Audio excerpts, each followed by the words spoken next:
From inflicting electric shocks, from spinning their prey to death, eels are vicious. But do eels pose a threat to humans? That death roll maneuver looks pretty terrifying if you ask me. Luckily, if you encounter an eel, you won't fight for your life in a spinning vortex.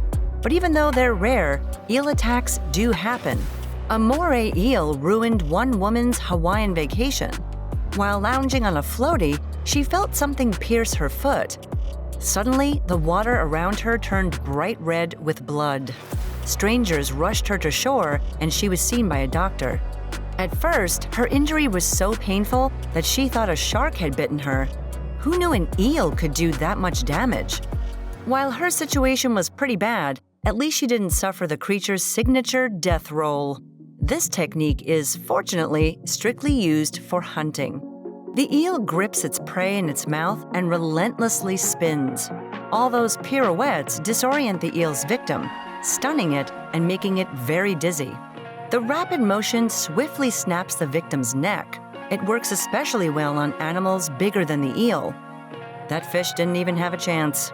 In some cases, the death roll is so intense that it dismembers the prey, sending its body parts floating off in every direction. It sounds gruesome, but when you have no arms, I guess you have to break up your food somehow. A knife and fork just wouldn't cut it. You got jokes. The Moray eel is the best-known spinner. The second set of jaws in their throats make them superior hunters. Their victims aren't impressed, though. From their perspective, getting chewed to death once is plenty. Okay, so here's a random question. What do eels and birds have in common? What about a big gullet that is perfect for guzzling down fish? The gulper eel, also known as the pelican eel for obvious reasons, can swallow some squid whole. Gulper eels can also gobble up a swarm of shrimp and other prey much bigger than themselves.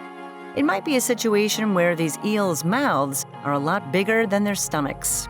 Gulpers have small teeth and awful eyesight, so they rely on their gaping mouth to do the hard work of hunting for them. Another trick up their sleeve, or should I say fin, is bioluminescence. If you were a lost little fish in the deep dark sea, wouldn't a spark of red light intrigue you? Prey is drawn to a gulper eel like a moth to a flame. Little do they know that their curiosity could cost them their lives. Well, that's bleak. Leave me alone to die. The gulper isn't the only squirmy creature putting on a show. You've probably heard of eels that can generate electricity. Did you know that the electric eel isn't technically an eel at all? They're actually a species of knife fish that happen to resemble the eel physique. But anyway, electric eels can produce a charge of up to 600 volts. That's no static shock.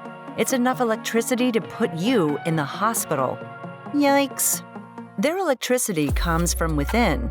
3 of their organs have special cells called electrocytes that spark up whenever a threat lingers close by.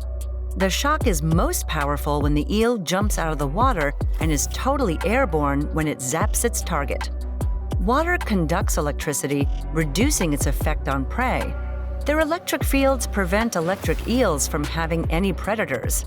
Just one bite, and the eel has a fish fry to enjoy. Yet some die-hard fishermen are willing to risk it for the thrill of the catch. From death rolls to electric shocks, eels know how to hunt.